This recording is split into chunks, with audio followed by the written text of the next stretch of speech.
तो जो मंडली है उसकी वजह से ये नुकसान हो रहा है या कुछ और रीजन है? और क्या पंजाब के रास्ते पर है राजस्थान? अश्विनी जी। पंजाब के रास्ते पर तो नजर आ ही रहा है राजस्थान, पर मैं उन लोगों में से नहीं हूं कि जो हर गलती की जिम्मेवारी जो कारिंदे हैं उन पर डालूं।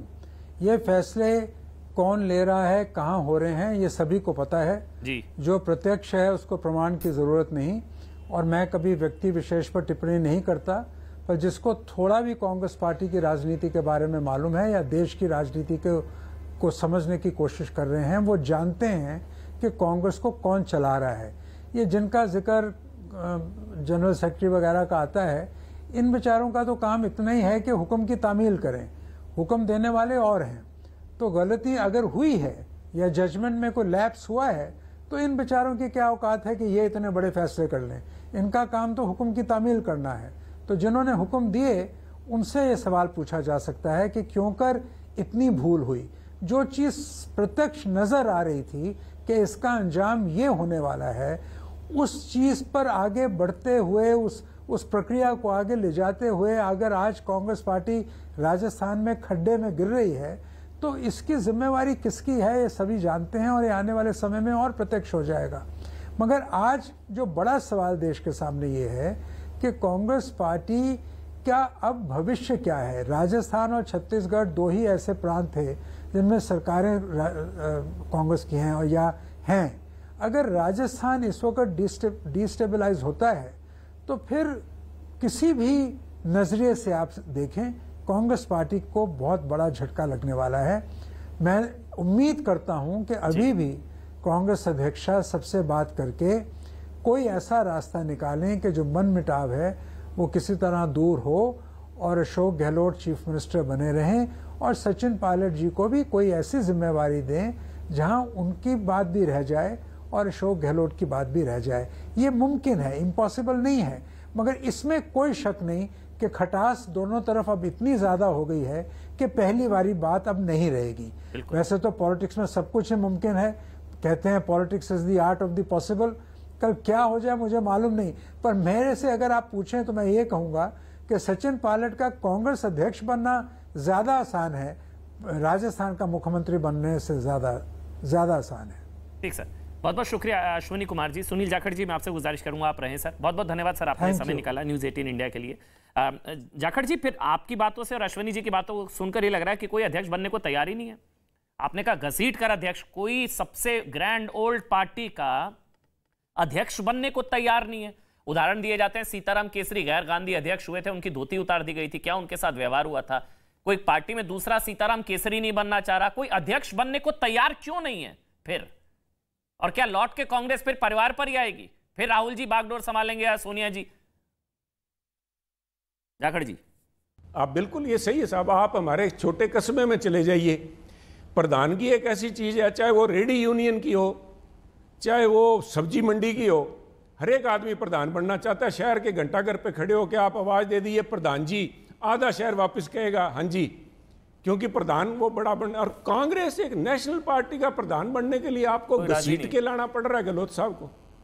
ये तो अपने आप में इसे स्टेटमेंट अगर कोई देखना चाहे, समझना चाहे, नहीं हंसने की बात नहीं है साहब, ये बड़ा गंभीर मसला है।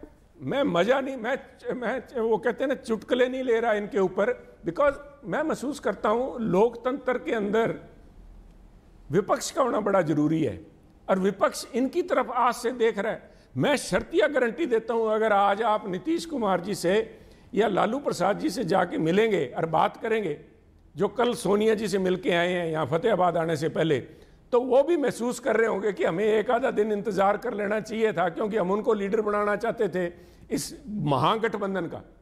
जो आदमी घर नहीं संभाल सकते, वो शरद पवार जी जैसे लीडर, येचुरी जी जैसे लीडर, नीतीश कुमार जी जैसे, इनको कैसे संभाल पाएंगे साहब? गहलोत साहब की नब्ज नहीं समझ पाए, गहलोत साहब के खद से नहीं समझ पाए, तो मैं समझता हूं इसमें किसी को दोष नहीं है। यही एक पॉजिटिव बात है। तो क्या फिर कांग्रेस पार्टी लौटकर परिवार पर आएगी?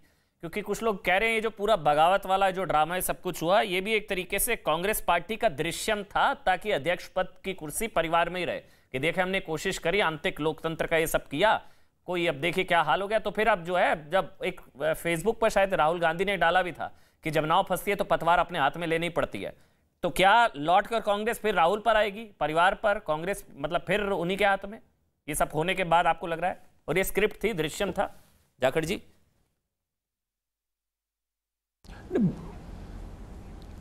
आज इन बातों पे गौर करना बेमायना हो जाता है। जिस तरह से हम खुद, ये कांग्रेस पार्टी अपनी कब्र खोद रही है, जिस तरह से राजस्थान में जो घटनाक्रम हुआ, देखिए पंजाब में ये सारा हो चुका है।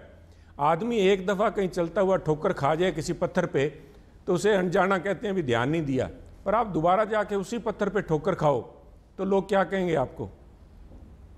तो इसलिए मैं समझता हूं कि जिन लोगों ने पंजाब का बेड़ा कर किया उनसे ही आप वहां पे राजस्थान कांग्रेस की कब्र खुदवा रहे हो। तो इसके चलते हुए आज कांग्रेस को बचाने का मुद्दा है साहब। आज आप ये ना देखिए कि कौन प्रधान बनता है, कौन प्रधान नहीं बनता। आज मुद्दा वो कहते हैं ना, घर को बचाने के तो है सबब बहुत, पर पहले ये तो तय हो कि घर को बचाएं कैसे। आज तो इस कांग्रेस को बचाने की बात करिए साहब। तो ये गहलोत जी ने भी तो गेम कर दिया ना, मैं वही बार बार पूछ रहा था, उन पर भरोसा क्या? गहलोत जी ने गेम कर दिया, बिना उनकी सहमति के थोड़ी नसीफे हो गए होंगे इतने। नहीं, देखिए स्वाभाविक है साहब, हमारे पंजाब में, अगर आप पंजाबी आपके कुछ दर्शक समझते होंगे, शिव कुमार बटालवी जी पूरे देश के एक बहुत बड़े लेखक थे, एक बड़ा उनका नाम है कला में। उनका एक गीत था जिसमें वो कहते हैं कि एक बाज दे हथों कूंज खोई, देखा रोंदा है कि करलाउंदा है। एक बाज के हाथ से अगर उसका शिकार आप छीनते हो और उसके बाद कहो कि मैं देखूं ये चीखे मारता है या नहीं। आप गहलोत साहब से मुख्यमंत्री पद ले रहे हो और आप उम्मीद कर रहे हो कि वो आपको सलाम कह के आपके साथ आ जाएंगे। और क्यों आए गहलोत साहब? मैं बताऊं, ये इसी बात के लिए मुझे दुख हो रहा है कि गहलोत साहब को इस्तीफा दे रहे हैं, जिन्होंने अपनी लॉयल्टी के चलते हुए, जब मिसिस गांधी ने बुला के कहा होगा कि नहीं मेरे खातिर आप अध्यक्ष बनो, तो उन्होंने बिल्कुल कहा कि अगर आप इतना ही जिद कर रही हैं तो मैं बन जाता हूं। पर उनका बयान देखिए, उन्होंने कहा था कि एक व्यक्ति एक पद का जो इनका है डायरेक्टिव, वो इस पे लागू नहीं होता, बिकॉज दोनों पोजीशन, चाहे चीफ मिनिस्टर की हैं चाहे कांग्रेस का प्रधान है, दोनों इलेक्टेड बॉडीज हैं। परंतु राहुल जी का फरमान वहां से आया, टेंशन तो यही है ना कि अध्यक्ष पद रहते हुए जो वो राज्य में मुख्यमंत्री भी रह सकते, इसी को लेकर ये सारी कहानी है। छोटा सा ब्रेक ले रहा हूं, ब्रेक के बाद तुरंत हाजिर होंगे। छोटा सा ब्रेक ले रहा हूं, जाखड़ जी रहिएगा मेरे साथ, छोटा सा ब्रेक ले रहा हूं।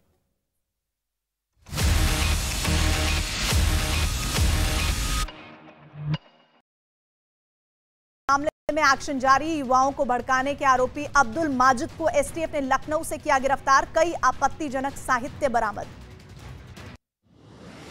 पीएफआई के बड़े प्लान का पर्दाफाश, पीएफआई के रडार पर आरएसएस और बीजेपी के कई बड़े नेता थे। पिछले हफ्ते देश भर में 15 राज्यों में पीएफआई से जुड़े लोगों के ठिकानों पर छापेमारी कर 100 से ज्यादा लोगों को गिरफ्तार किया गया था। केरल के कन्नूर में पीएफआई संगठन के ठिकानों पर पुलिस के छापे, कई लोगों से की पूछताछ, संदिग्ध दस्तावेज किए गए जब्त। केरल के कोषिकोड में हिजाब को लेकर बवाल, पुलिस ने प्रदर्शनकारियों को काबू में करने के लिए सख्ती बरती, कई प्रदर्शनकारी गिरफ्तार। 200 करोड़ की महाठगी के मामले में जैकलीन फर्नांडिस को कोर्ट ने दी अंतरिम जमानत, पटियाला हाउस कोर्ट में हुई थी पेशी, ईडी ने चार्जशीट में बनाया है आरोपी। जान के खतरे की वजह से गोल्डी बरार ने छोड़ा कनाडा, अब कैलिफोर्निया में ली शरण। सूत्रों के हवाले से बड़ी खबर, मूसेवाला हत्याकांड का मास्टरमाइंड है गोल्डी बरार।